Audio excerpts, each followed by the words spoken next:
நீங்கள் எதோ திருடுறாங்க, நான் அதெல்லாம் வர்றேன். இந்த ஆட்சியில் பணத்தை திருடலாம், நகையை திருடலாம், உடம்புல இருக்கிற பார்ட்டியை திருடுறாங்க. எங்கே போய் பார்க்குறது? மக்கள்லாம் உஷாராக இருங்க. திமுக கட்சிக்காரன் நடத்துகிற மருத்துவமனைக்கு யாராவது போய் சிகிச்சை பெற்றிருந்தீங்களா, உடனடியாக ஸ்கேன் பண்ணி உங்கள் உடலில் இருக்கிற உறுப்புலாம் இருக்குதான்னு பார்த்துக்கு செக் பண்ணிக்க. ஏன்னா உங்களுக்கு பத்திரிகையில் வந்திருக்குது, ஒரு எம்எல்ஏவுடைய மருத்துவமனையில் இந்த கிட்னி முறைகேடு நடந்ததாக வந்தது.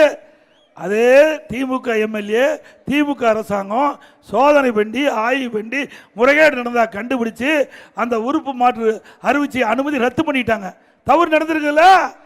யாரு? திமுக எம்எல்ஏ, திமுக அரசாங்கம். திமுக அரசாங்கமே அங்கே சோதனைப்படுது. அதில் சோதனையில் தவறு நடந்ததாக கண்டுபிடிக்கப்பட்டு அவர்களே ரத்து பண்ணியிருக்காங்க.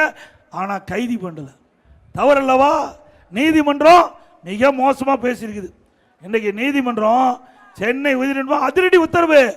இதற்கென்று ஒரு தனி குழு அமைக்கப்பட்டு நேரடி பார்வையில் இருப்புன்னு சொல்லியிருக்காங்க.